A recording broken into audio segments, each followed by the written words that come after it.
दीदी की गवाही है, प्रभु को जब नहीं जानती थी तो बहन बहुत ज़्यादा विपत्ति में थी।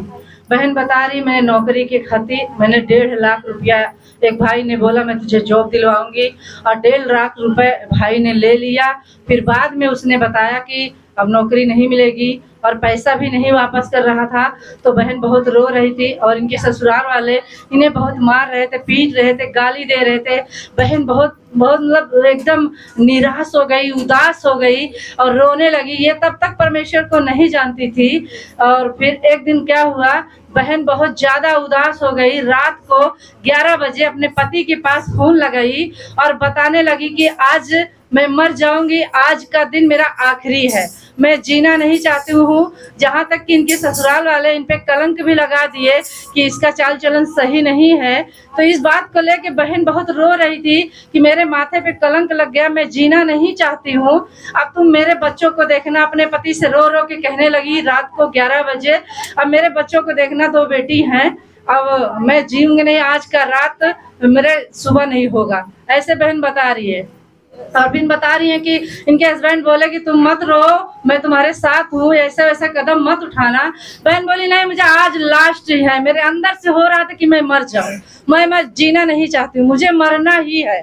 ऐसे बहन बता रही है। फिर कह रही थी मैंने रो के फोन रख दिया और फिर मैंने जिस कपड़े को उठा रही थी फसली लगाने के लिए, बता रही है कि मैं फसली लगाने के लिए कपड़े को उठा रही थी, तभी अपना मैंने फोन उठाया। बता रही है जब मैंने फोन उठाया और फोन को खोला तो उसमें परमेश्वर का स्तुति आ गई। फिर स्तुति सुनने लगी बहन, फिर और आगे बढ़ के वचन को सुनी बहन। तो बता रही है कि जो वचन मैंने उसमें सुना था वो वचन हमारे जीवन में लागू हुआ। फिर मैं और सुनने लगी और देखने लगी और देखने लगी। बता रही है कि मैं फिर रोने लगी, गिड़गिड़ाने लगी कि परमेश्वर तू ही एक है कि हमें न्याय दिला सकता है, तू ही है कि मैं जीवित रह सकती हूँ, जरूर परमेश्वर मेरे जीवन में काम करेगा। और बहन बता रही मैं रोने लगी, वही प्रार्थना करने लगी जो थोड़ा बड़ा मेरे शब्द से आ रहा था। बता रही परमेश्वर ने मुझे अंदर से अगुवाई किया कि बेटी तू मत मर, क्योंकि तू मेरे लिए चुनी है, मेरे लिए मेरी दासी बनेगी। बहन बता रही वही मुझे हिम्मत मिली और ताकत मिली, मैं रोने लगी, मरना कैंसिल कर दी। बता रही उस दिन से परमेश्वर ने मेरे जीवन में अद्भुत काम किया। आज तक मैं एकदम चंगी भली आशीषित हूँ, इसलिए परमेश्वर को जोरदार ताली बजा के धन्यवाद देती हूँ। दीदी की एक गवाही और है। बता रही है फिर उसके बाद मेरे पापा की तबीयत खराब हो गई, बहुत ज्यादा खराब हो गई। ले जाके अस्पताल में एडमिट कर दिए और उनका लीवर, डॉक्टर बताया कि इनका लीवर खराब हो गया, टाइफाइड हो गया है, इनके चलने की शक्ति नहीं है, बचने का बहुत कम चांस है।